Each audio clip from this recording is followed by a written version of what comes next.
Okay, well, we're going to move on now, and our guest this afternoon is Paul Roberts, who is the father who, I nearly failed to have words really to describe this, but in a report on UK Column, we've shown his incredible video where we were able to see for ourselves his one-day-old baby being stolen by unnamed individuals from Staffordshire Social Services. So, Paul, we should have you on the line here. Can you hear me? I can hear you, yes. Okay, well, thank you very much for coming on the programme. I know it takes immense courage to speak out about what happens in social services, and also we can say to all of our viewers that a common tactic across social services throughout the United Kingdom is that if parents, mothers or fathers, dare to speak out, the normal response from social services is simply to cut contact with the children. It's absolute blackmail, emotional blackmail. So thank you for having the courage to speak, because I know that you've been threatened in the same way. What I've got, Paul, is a couple of opening clips just to bring people up to date who might not have seen what's been happening. So the first one here, the first one here is part of the film clip where social services and the police have come into your house.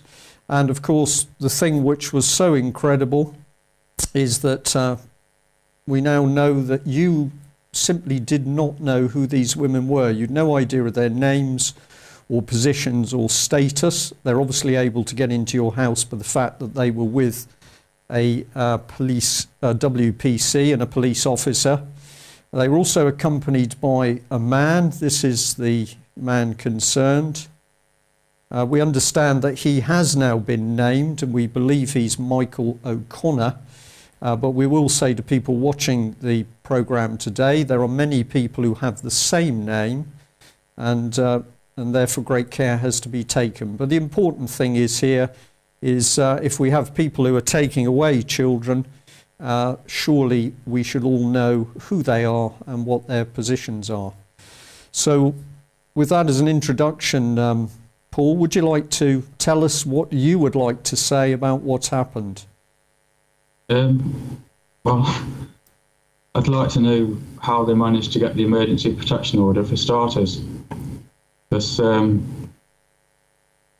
there is some case law that says that an emergency protection order, summarily removing the child from his parents, is a draconian and extremely harsh measure, requiring exceptional justification and exceptionally compelling reasons.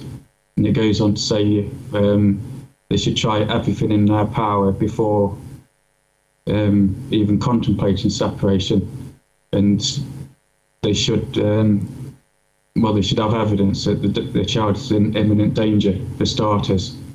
And the recording that I put up as well from a previous case, it was a pre-birth case conference when they stole a daughter last year. They said that we're not a danger to our children or any child.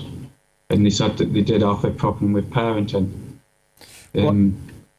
Right, Paul, many people most people who've watched the video were absolutely horrified by it, because for the average person in this country, they have absolutely no idea how social services operate, how unbelievably cold and callous they can be. And that team came into your house. For somebody who's new, just set the background a little bit. How did they come to be in your house to take your son? Just give us a little bit, if you're comfortable with it. What is the background? How did social services get involved with you as a family? And how did it lead up to this taking of your son? It was before we even became a family. My wife was in a place called Harfield Court in Uttoxeter. It's part of the Rushfield Care Group. It's like a corporation type thing, lots of care homes, and it was for learning disabilities, like adult care. When I moved her out of there, because she was being sort of raped and beaten every day of her life, it was more like a friend helping another friend out. You know, she could move in with me, a place of safety for a bit, and that's how we met. It was more like we were friends at the start. But social services followed her from there. This was adult services, and they were quite good at the time. We had lots of helpful social workers. Me and my wife, we sort of like, things progressed, fell in love, got married, as you do. It was 2002 that she became pregnant with her first. Well, her first was born. And that's when children's services got involved. At first, they were helpful. We had family support group, a family support worker come in.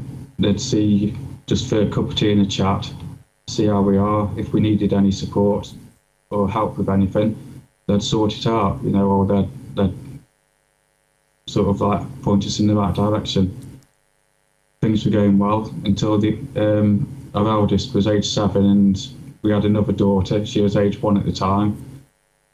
We had a change of social worker. He pulled the support away, and the children were taken without even a care order and without our consent. So I class that as a kidnapping. You know, that's how they got involved in the first place. That case, it's over with. There's no injunction, so I can talk about this case. In the court, the final hearing, Kafka said that although all the care needs were met and the children wished to return home, and at this point we thought we'd won, as like a feeling of relief came over us. And then he sort of like turned it round and said he feels that the children would be at risk of emotional harm in the future, and he recommended adoption. So it was magistrates, they just do as they were told, really. It seemed that way anyway. There's a lot of lies in the reports as well. They take a fraction of truth and build it into these fantastic stories, really. They should write fiction. And they said an appeal would be seen as emotional harm as well. The magistrates put their heads together with Anne Hume, who's the Staffordshire's legal person, solicitor, and said they can block an appeal. We've never been able to appeal any of the cases. Last year, we had a daughter stolen at birth. It was a midwife who lifted my daughter out of my arms and ran out of the delivery suite. There's 2 policemen blocking the door, so we couldn't sort of like go out of the room. We was held in the room for a good 40 minutes or so. A social worker was there and her boss. And there is an injunction on that case. There's a county court injunction and a high court injunction, so I can't talk about the case. But I feel I should tell you about how the injunction came into place. It was Judge Orwell at Derby Court. He got me to sign this bit of paper by saying that if I didn't sign it, this is a county court injunction, he would stop my contact with my daughter. And I says, well, I'm not signing. I'm just not going to sign it. I don't see why I should. And then he says, well, if you don't sign it, I'll put you in prison. And still I wouldn't sign, you know, because they've stolen my children. Prison's nothing compared to that. And then he threatened to stop my wife's contact unless I signed. And I don't want to stand in the way of that. And I said, isn't this blackmail? And he just says, call it what you will. And I signed it anyway because I didn't want my wife's contact to stop. So that's how the first injunction came in. So I can't talk about that case. But they're seeking an injunction on this to take the video offline and to hide what they're doing. And yep. That's in court on Friday. This is an absolutely key thing, isn't it, that you're bringing out here. I've experienced it, and many other people have experienced it who've gone near the family courts or tried to help families as a Mackenzie's friend. The average member of the public absolutely no idea what's going on inside these secret courts, and of course, as you've rightly pointed out, they're stealing the children. And then the biggest offence of that is for people to hold up their hands and start shouting what's going on. And the moment you do, in come the judges threatening you with imprisonment if you publish details of the cases as they go on. So we have secret courts with no press, no members of the public, and in many of the cases that we've come across as UK Column, the families haven't even had a Mackenzie friend with them in at least some of the hearings. And yet if they dare to speak out both to the national press or the alternative press, free press and media as we call it, the judges are threatening injunctions and imprisonment. And I've had a judge threaten me with imprisonment if I dared to release information in relation to one of the cases. Now this may come as a shock to people who haven't really come across these child stealing cases before, but the facts you're hearing from Paul are again that the state is absolutely desperate to make sure that people do not understand what's going on. So what's the situation, or what can you tell us with your son at the moment? Do you have contact? He's been taken now for what, 3 days? Since, was it last Wednesday on the 4th anyway, he was taken. We had 2 hours contact the day after, and then we've had another 2 hours, so that's 4 hours, and now it's going to be 2 hours a week, and that's it until the outcome of the case, which is more than likely going to be another forced adoption. Yeah, and I can talk about it because there's no injunction, the case hasn't started, so any information you need, get it now, because you've been very outspoken, Paul, in getting information up on the internet, which is giving people the detail about what's happened. What would you do this time if the blackmail starts? If you speak out, you can't see your son. What will you do? There's not a lot I can do apart from disobey this order. In this prison, but it needs to come out. It's happening to loads of families. I'm willing to this prison.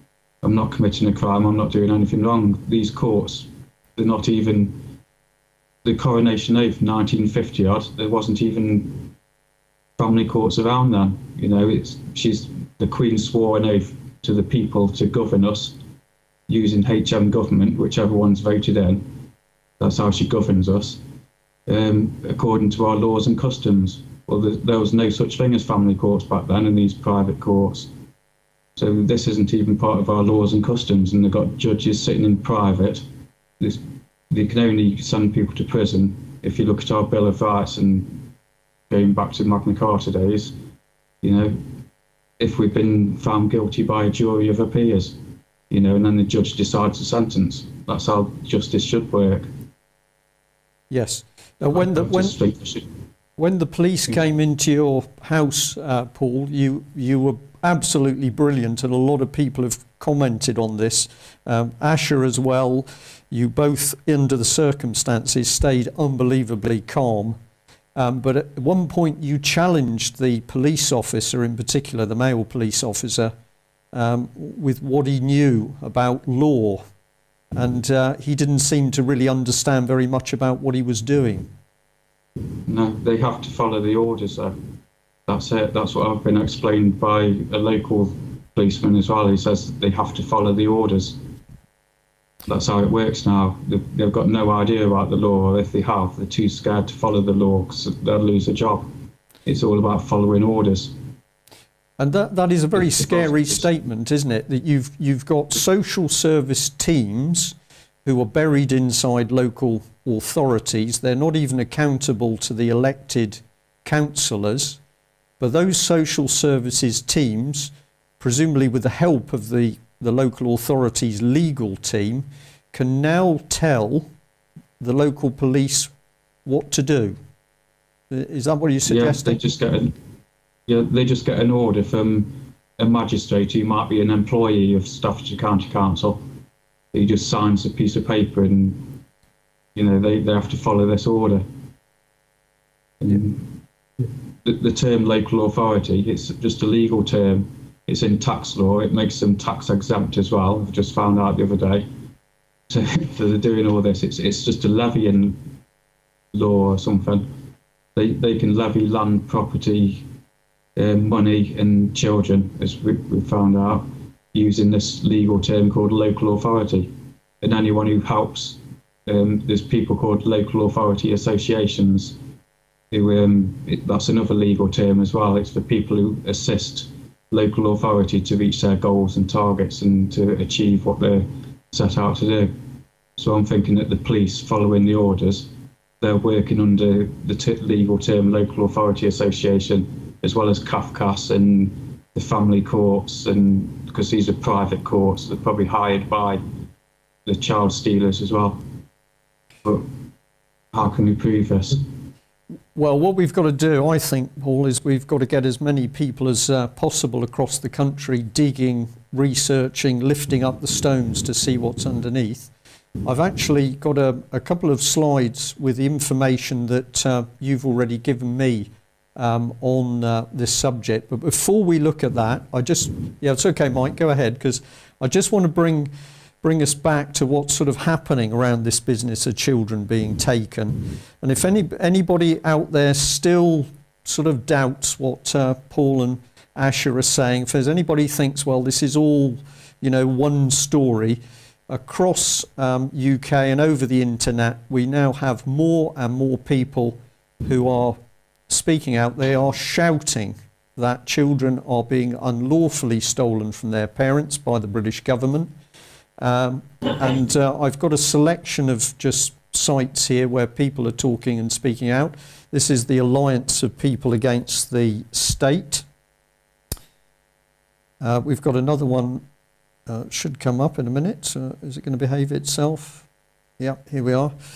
So they've kindly picked up on your story, and there's a document here which is the left-hand lower page is actually talking about when you're allowed to visit your son. So this information has spread very rapidly over the internet. We've got another one here called the communitarian trap, and this one has picked up on the story. We know that the UK column report alone, let alone your own video that's gone up, has been viewed by nearly 25,000 people. And we know that more and more people are waking up. We've also reported on another man who's had his daughter unlawfully taken. This is the NATO security or ex-NATO security chief Nigel Cooper, and his daughter was removed from his parental custody in Belgium. And despite the Belgian court saying the daughter was to be returned, the UK family courts are literally holding up two fingers. So we're not only seeing secret courts, we're seeing judges who are clearly so sure of themselves that they can tell judiciary overseas to go away or do as they're told. I've got another one here that we reported on, which was literally a kidnap. This was Bonnie Lewis, happened well over 10 years ago now, but a young girl taken from her mother at gunpoint in America by Neath Port Talbot Social Services. And at the time this girl was taken, absolutely no paperwork in place to justify her being taken. And as with your own case, Paul, Bonnie was in a good home. She was ill, and that was later proven. All the mother had tried to do was to actually get her daughter properly diagnosed. But when the girl was unable to attend school because of the pain, the local authorities moved in, eventually kidnapped her, and she has never been returned home to her parents. We also picked up this site on the internet where people are now starting to actually report the names of social workers. And I think this is very, very powerful. If people are doing a job and their job is taking children away from parents, I think it's only reasonable that the wider public should know who they are. There's a lot of secrecy. So this site in particular trying to expose that. And sorry, I'm just highlighting a bit here where they are saying that we should be standing up against the gagging orders. It says, say no to gagging orders. How dare they? We know it's not in the interests of the child. It's in the interests of the perverse judgments and scrappy evidence that could never stand up in a proper court. Furthermore, it could cause a public outcry if it ever got out. We've had enough of the injustice.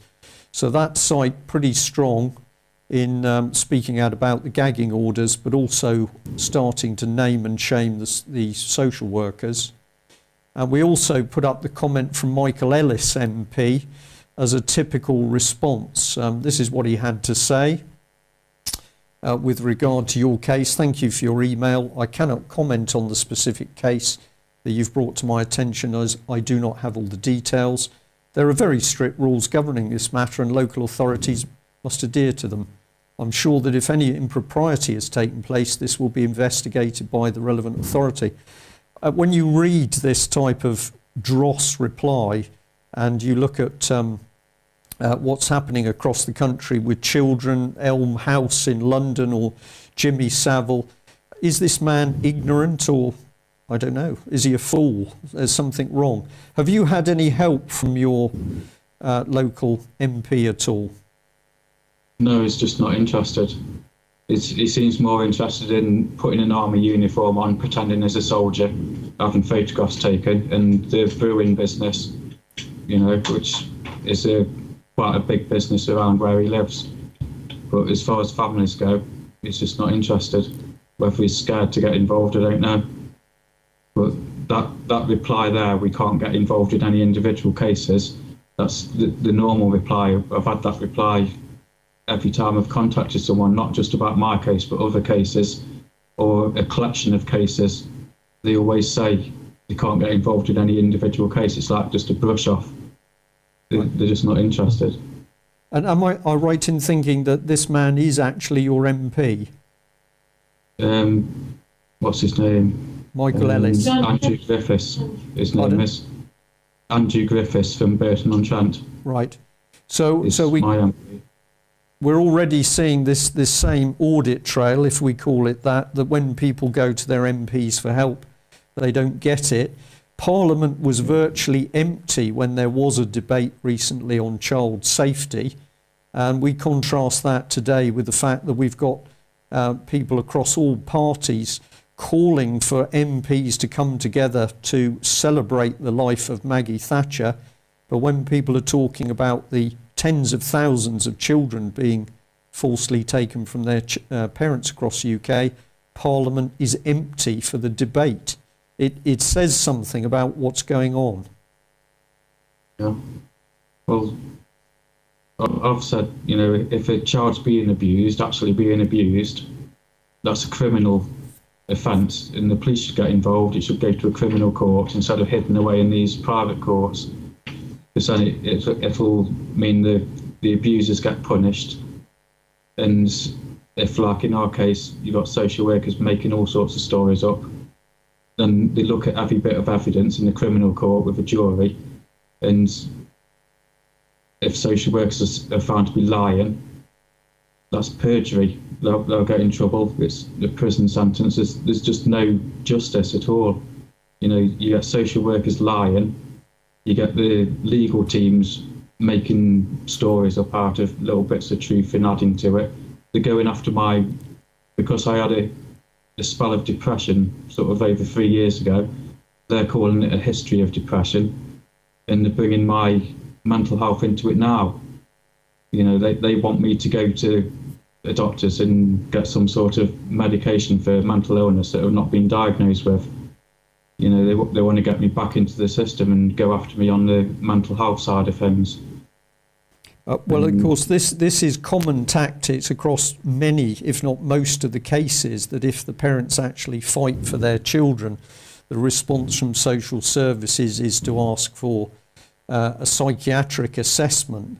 And certainly the cases we've been directly involved in, and speaking to other people who've dealt with far more cases than we have, it's common that the parents who succumb to a psychiatric assessment then receive a shock when a pack of lies is told in that report. So we would certainly say this is one of the most dangerous things for parents to do, which is to allow themselves to have any form of psychiatric or clinical psychologist report done. I just don't want to play their games. Yeah. I want the whole case to be brought out into the public domain, you know, and I just want it in a proper court with a jury. All the evidence that they're putting forward can be shown and tested. You know, is it true? Find the actual evidence. They're even saying that I'm a violent man. I'm just not. You can ask people who know me, you know, who've known me since I was little, growing up in that. I'm not a violent man at all. I've had my moments years ago, you know, but very few, very rarely. If I've been attacked, I might have hit maybe one or two people in my entire life in self-defence. And they're making out I'm violent now. I think the video shows, you know, I felt like lashing out and attacking them and getting them out of the house, but no, I didn't. I've not got it in me to hurt other people in that way. No, your response in the house, Paul, many people have contacted on it, and a lot of them have actually said, how did that man manage to remain so calm and measured? And I think that actually makes the whole incident so powerful.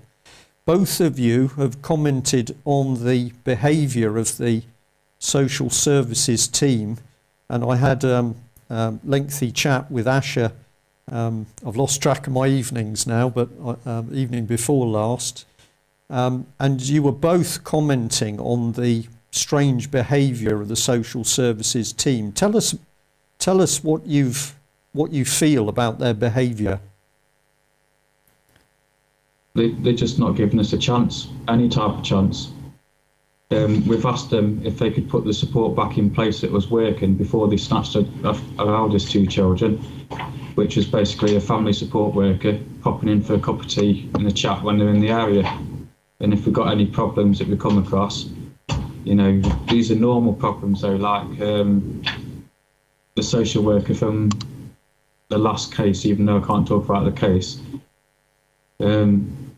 with her eldest children, she was a family support worker and we worked well with her, but she wasn't allowed to say that in the last case. Right, and the social workers that came into your home, how did you find them? I spotted one of the social workers or the protection officers. They were doing these strange hand gestures at me. I've seen the videos on NLP and hypnosis and that sort of thing, and how these they put suggestions into you by doing all the hand signals and while they're talking. She was doing all that in my face, and I just swatted her hand away as if it's an annoying fly. That's when the policeman started up, you know, when they is threatening me with assault and stuff like that, you know. And did you get any emotion out of them? Because watching the video, was even. Go ahead. Oh, there is I had to cut a bit of the beginning of the video off, and because it wouldn't fit onto Facebook, but I do shout through the door to them about the law about breastfeeding mothers. It's if the state in the guise of local authority seeks to remove a baby from his parents at a time when its case against the parents has not yet been established, then the very least the state can do is make generous arrangements for contact. Those arrangements being driven by the needs of the family and not stunted by lack of resources. Typically, if this is what the parents want, this will be one will be looking to contact most days of the week for lengthy periods, and local authorities also have to be sensitive to the wishes of the mother who wants to breastfeed. And this is all case law, and it goes on. It's to do with the human rights of the child as well to breast milk, and the human rights of the mother to breastfeed a baby. They just ignored that. Your son is denied breast milk at the moment. Yeah. The midwives even suggested that my wife lets the milk dry up, because she's in a lot of pain from not being able to breastfeed, and it's like a hormonal thing to get the woman's body back to normal after giving birth. You know, it helps with the womb contraction and all the rest of it, and bonding, of course. And they're just not interested in what judges have said in the past, what case law is, or human rights or anything. I've been looking at unalienable rights as well, in the word inalienable. They both mean basically the same, but it's rights that we can't give away because there are rights anyway. They can't be taken from us or sold, or, you know, just natural human rights. And having children, getting married, starting a family, it's a natural human right, and they're just taking it all away from us in these courts with no jurors, no press, just no witnesses or anything. It's unbelievable. Yeah, when I was speaking to Asher, of course, well, Paul, I find it difficult to express myself in this subject because I cannot understand what it feels like. I think the only way anybody can understand is to have a child taken away from them. But Asher, obviously, as a mum, breastfeeding her very young baby, newborn baby, and one of the things that she said to me on the phone, and I don't think you mind me repeating, she said that it's as if these people do not want me to be happy. Every time I'm happy in my life and I feel comfortable, they come and destroy it. Is that how you feel as well? Yeah, well, Yvonne said as well the other day, because my wife spoke to Yvonne before when our last daughter was snatched, and she said it's as if they've just torn her heart out, and that's how it feels. It makes you feel helpless. You know, you want to do something to stop them doing it, but they just drill their way through the lock and walk in and ignore the law and snatch the baby. There's nothing you can do to stop it, and it makes you feel so helpless and, well, just unable to protect your own child. And they call it child protection, but they're the ones who profit out of it. I've looked into all the stuff about the public money going into these private foster agencies. You know, that's a few £billion they make out of that, these private companies. And then you've got the family courts, how much money they make out of it as well. They make a living out of stealing children. And you've got people like Martin Nari, who's the adoption czar or whatever they call him. He wants to increase adoptions fourfold. Well, that was going back a few years, but, you know, I wonder why. Just an industry to them. But they're wrecking people's lives. They're just walking all over our human rights, our natural, unalienable rights. You know, it's as if we haven't got any rights. No. Well, certainly all the research that we've now done over many years is pointing to the fact that children are simply seen as profit, as money. Huge sums changing hands, not only for the fostering and the adoption system, but as you've mentioned with the family courts, we calculated that the minimum amount of money circulating around the courts, the family courts, is £20 billion a year, 20 billion. The minimum spent on a family court case is approximately 238,000. So we're talking big sums of money, and of course everybody is feeding off it, the solicitors and the barristers and the judges themselves. Similarly with the fostering agencies, we're not dealing in companies turning over tens of millions, we're dealing in companies turning over hundreds of millions. So it seems to us that this is child trafficking, stealing and trafficking on a major scale. Yeah, and it's all using public money and going into private pockets. So it's like money laundering the public money into the private pockets of whoever's got a vested interest in these companies. Yes. It's all done. Sorry. Go ahead. I'm thinking it's something to do with, there's an organisation set up, local authorities, county councils network. It's a collection of county councils under the guise of local authority, so that they're just using the legal term local authority. Right. And that's it. Okay, that's all right. I'm just going to put up a slide here, which was another couple, and sorry, I'll just jump back a bit. There we are.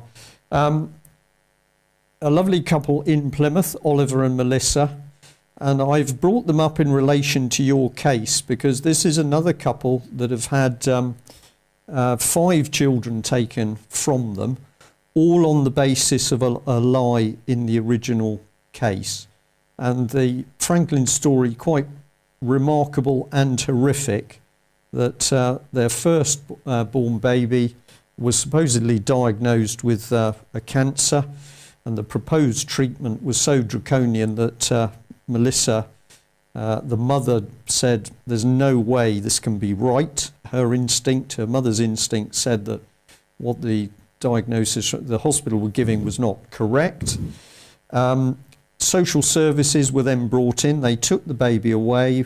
Within a matter of weeks, it was proven that the initial hospital diagnosis was wrong. But the fact that the first baby was taken was then used to take away all of the subsequent children. So if you look at the couple and you say, well, they must have done something wrong. No, they didn't do anything wrong. They'd never hurt, neglected, never done anything to their children at all. The social services have just come along and taken each successive baby. We've had some people who've put forward the view, well, it's crazy that this mother and father keep having children. And this is a comment which I have difficulty reacting to because I find it so callous. Of course, the mum and dad are always feeling that if they have another child, maybe things will be different and they can keep that child. So I know with Oliver and Melissa in particular, they have suffered an ongoing desperation to be able to keep at least one of their children. But every time the social services have created evidence, they've fabricated evidence in order to take the next child. It's almost as though they're using the parents to breed children for them. What would be your comment on that, Paul? I don't know what to say to it, apart from that is how it is. We've got this desperation that, to be a family, to raise a child, other people can do it. We actually looked into fostering years ago. When we first got married, we was trying for a baby for 2 years, and I looked into fostering. They said that we would be ideally suited to foster a baby or a toddler. And now they're they're saying that nothing's changed, but it has. We've gone through all this. We desperately want just to raise one child, even. Yes. And they say, why are you having more children? Well, we want to raise a child as our own. Keep the bloodline going, if you like. Which is a normal instinct, isn't it? For all of us to have a family and bring up children is a very powerful and normal instinct. Yeah. Yeah. Jack is named after my granddad. So it's he died when I was young, actually. But he'd be disgusted by this. And then there's, going back generations, you get little, I think little bits of your personality get passed on to your children and your children's children down the line. So it's a way of everlasting life as well, if you like believe in that sort of stuff. A little bit of you gets passed on, even if it's a personality trait, but it lives on through the next generation. Yeah. It's just survival instinct. That's how I see it anyway. Well, and they're taking away this, they're stealing your whole future. Yeah, I don't have any difficulty in agreeing with you on that, because I absolutely feel that. This is the beautiful thing about children, and for those who've got them, grandchildren, that it actually shows that the part of you lives on into the future. We certainly get the impression that what's actually going on is that the state wishes to actually crush this. So it's not just taking the children, it's also breaking apart the family. I'm going to call up those the research that you did on the councils, but just one thing before we get to that is that I showed this the other day, but I'll bring it up with you on screen. This was a lady who contacted us as a result of seeing your video, and you've discussed quite frankly with us that yes, your family has had some sort of special needs and has had support from social services. This lady says that everything went the other way for her because she was attacked as being too intelligent as a parent with too much education, and therefore that was used as an excuse to say that she may lack emotional warmth. Her house was too clean. She fed her children too well. And apparently social services were very interested in the fact that the children couldn't identify a chicken nugget. She had too many books with an unnatural emphasis on education and activities. And her children were too good with language, so it was used against her that they knew complex words. And the bit which had really hurt her was, in spite of working, she'd still breastfed her children for 18 months. And that was used against her as a symptom of her emotional neediness. And her two older children were removed in 2005, and she fought back until 2010 when she lost the youngest. And again, we've got the situation with this lady where social services have placed her children with her own family. Now, I believe that this is in order to create tension within families. And Paul, you and Asher have also suffered this, I believe. Yeah, we have. Can you just all the stress piled on to get you to read these reports, and you start reading, it's a lie, just an outright lie. Something like, say, me being violent, and then they're making out with wife's being violent, and there's nothing to back up this stuff either. We can't prove or disprove it. But it's really piling on the pressure and making us feel worthless, as though we've lost already. But there is another thing I'd like to bring up with that case you've just read out as well. I think it's Judge Mumby or someone, a QC. He said, I can actually send you the case law. He says society must be willing to tolerate very diverse standards of parenting, including the eccentric, the barely adequate, and the inconsistent. Children will inevitable. I can't really remember, but he goes on to say that the state shouldn't get involved in all the consequences of defective parenting. So, people should be able to parent their children as they see they should parent them. That's what he's saying, basically. If a child's not being harmed, then the state should butt out, let people have their private family life. I believe that this is one of the interesting things about family law, is we've got some judges who appear to be completely without feeling. Some people have suggested to me that one of the key areas that we have a problem is that some of the judges themselves are paedophiles. That is a particularly interesting thought, that we could have closed family courts where the judges themselves are that perverted. But on the other hand, we have had judges, and I believe Judge Mumby is one of the judges that in some of the cases at least has made comment and decisions which have appeared to be on the right side of the line. But so it is recognised by the family division that there's going to be a wide variation in parenting. And I think most people would say that if any family can be supported to enable them to keep the child at home, that is surely the best environment. So it does seem strange that at the moment we've got the UK government seeming to do everything possible to get children away from their parents in this way.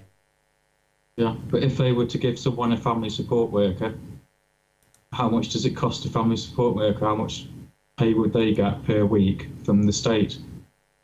You know, £300-400 a week they'd get, whereas they could be moving all this, say £1,400 a week into a private care home, foster care agency who pay a foster carer. You know, they've got vested interest in these companies. They're making more money, these private individuals, by stealing the children than they would by putting a family support worker in. Yes. You know, that's how I see it.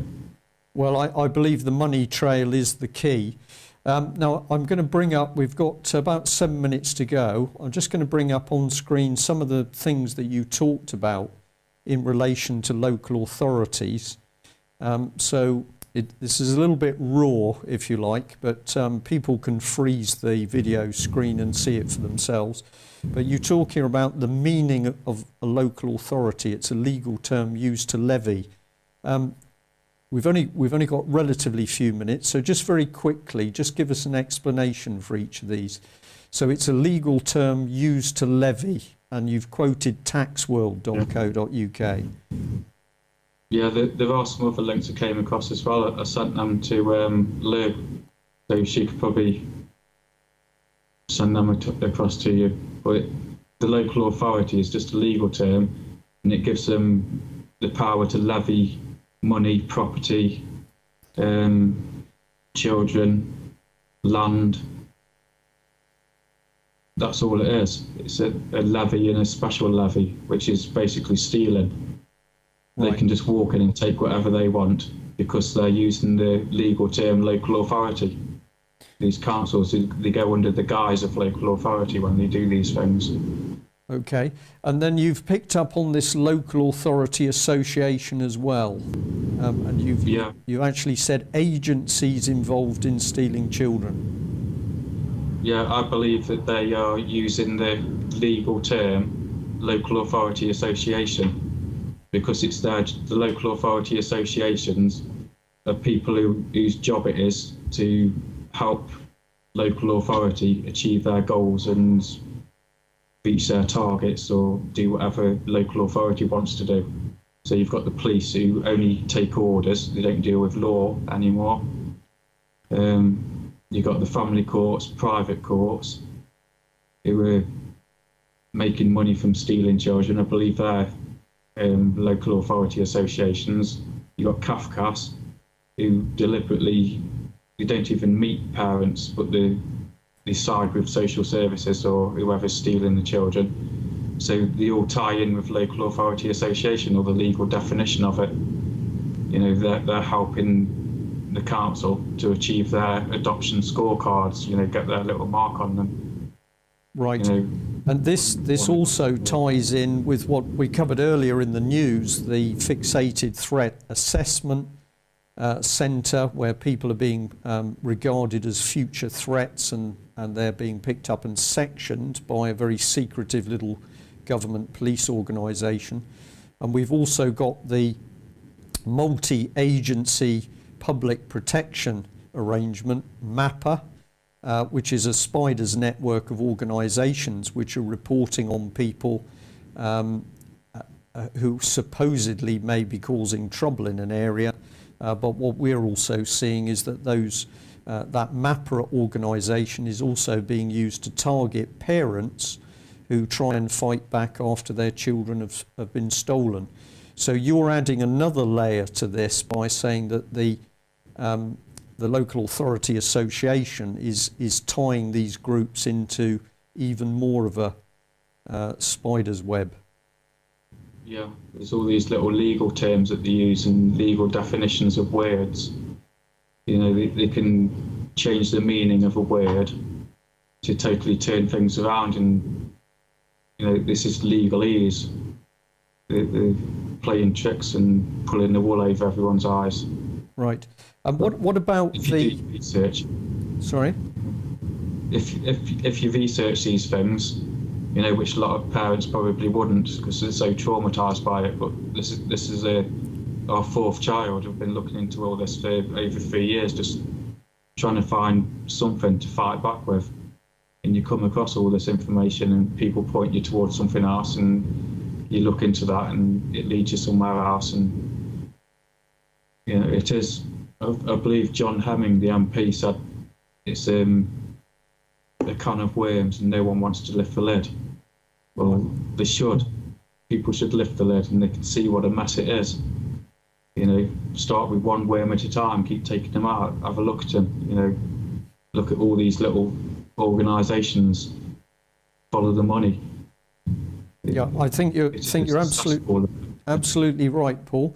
You've mentioned here the County Council's network, www.countycouncilsnetwork.org.uk. Just give us 20 seconds on that. What are they doing? It's a collection of councils under the guise of local authority. So that it's not really a collection of councils. It's a collection of people using the legal term local authority, which is just to levy. If you look up the word levy, it's not a nice word. It's basically stealing, and they use deception, you know, taking people's land. I've seen some documents that have vanished now. Perhaps they've taken them down or moved them somewhere. Giving examples of how to levy by threatening to build something nasty near someone's land, lowering the value, and then offering slightly above the lowest value to get the land. Tactics of how they levy. But obviously they're levying children as well with money. I'll just call that up on screen. This was some of your original comment. And what you were pointing out here is that when your youngest daughter was taken, they used a mixture of people. They used Derbyshire Private Court, Derbyshire Cafcass Legal with Staffordshire Cafcass Guardian, Birmingham Independent Social Worker, who was, you say, obviously working for Staffordshire as a local authority association.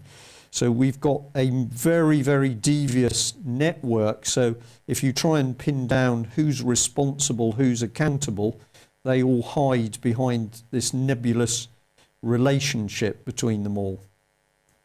The County Council's network, in one of their statements, their main aim is to streamline central government. So that central government can do whatever they do. Right. You know, so that it's actually challenging central government. They want more power to steal from us, more power to tax us or whatever. Right. Paul and Asher, we know that there are now thousands, tens of thousands of people, and it's growing daily, who are disgusted at what they've seen. I think the right word is their hearts go out to you two at the moment. What would you like the wider public to do to help you both? I don't think there is anything anyone can do. I'm not scared of prison, and they could threaten me with certain death. You know, I'm still not scared. This is my family, my future that they're messing with. And it's not just my family, it's thousands of families this is happening to. And a lot of these families are scared to come forward, they're scared to talk. You know, but I'm not. This is it. They've wrecked my family completely. It's genocide. All these thousands of families just wiped out.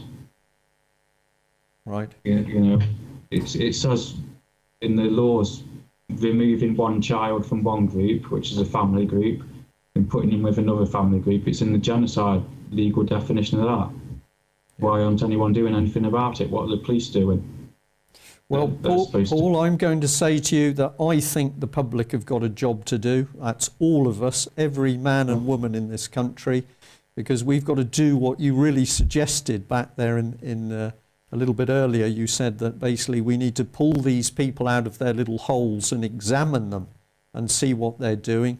And of course, what tens of thousands of people, what millions of people can do is start asking the questions of the perpetrators. Who are these people? What are their names? What are their positions? Where do they work?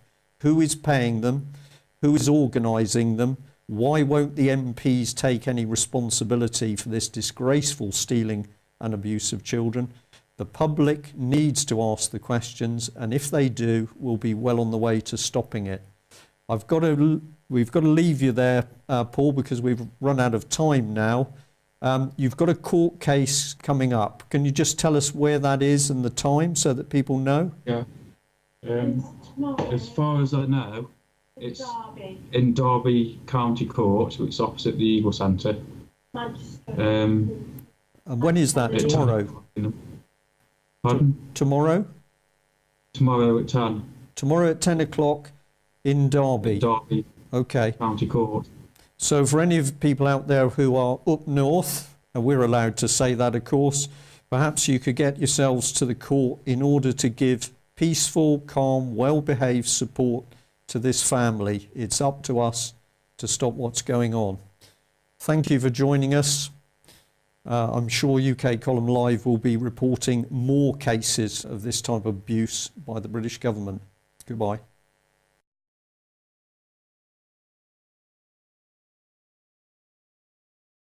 Children, surely we should all know who they are and what their positions are. So with that as an introduction, Paul, would you like to tell us what you would like to say about what's happened? Well, I'd like to know how they managed to get the emergency protection order for starters. Because there is some case law that says that an emergency protection order, summarily removing the child from his parents, is a draconian and extremely harsh measure requiring exceptional justification and exceptionally compelling reasons. And it goes on to say they should try everything in their power before even contemplating separation, and they should they should have evidence that the child is in imminent danger, for starters. And the recording that I put up as well from a previous case, it was a pre-birth case conference when they stole a daughter last year. They said that we're not a danger to our children or any child, and they said that they did have a problem with parenting. Right, Paul, many people most people who've watched They were quite good at the time. We had lots of helpful social workers. Me and my wife, we sort of like, things progressed, fell in love, got married, as you do. It was 2002 that she became pregnant with her first. Well, her first was born. And that's when Children's Services got involved.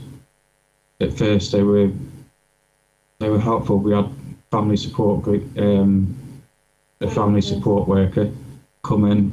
They'd see just for a cup of tea and a chat, see how we are. If we needed any support or help with anything, they'd sort it out, or they'd sort of like point us in the right direction.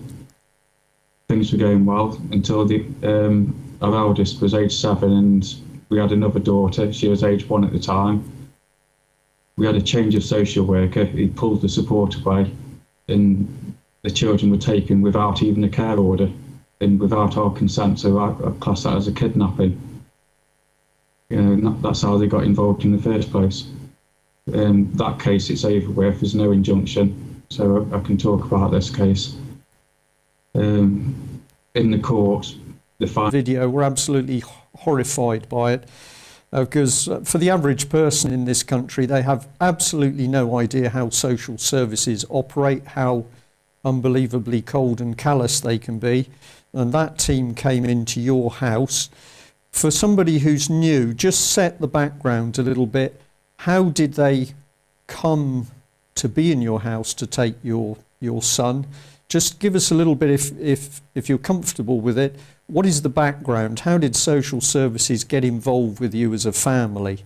And how did it lead up to this taking of your son? It was before we even became a family.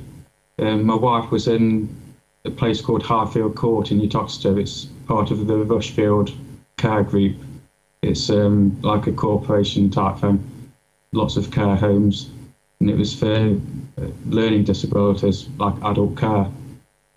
When I moved her out of there, because she was being sort of raped and beaten every day of her life, it was more like a friend helping another friend out. she could move in with me, a place of safety for a bit, and that's how we met. It was more like we were friends at the start, but social services followed her from there. This was adult services. Services is simply to cut contact with the children. It's absolute blackmail, emotional blackmail. So thank you for having the courage to speak, because I know that you've been threatened in the same way. What I've got, Paul, is a couple of opening clips just to bring people up to date who might not have seen what's been happening. So the first one here, the first one here is part of the film clip where social services and the police have come into your house. And of course, the thing which was so incredible is that we now know that you simply did not know who these women were. You had no idea of their names or positions or status. They're obviously able to get into your house by the fact that they were with a police WPC and a police officer. They were also accompanied by a man. This is the man concerned. We understand that he has now been named, and we believe he's Michael O'Connor. But we will say to people watching the programme today, there are many people who have the same name, and therefore great care has to be taken. But the important thing is here is if we have people who are taking away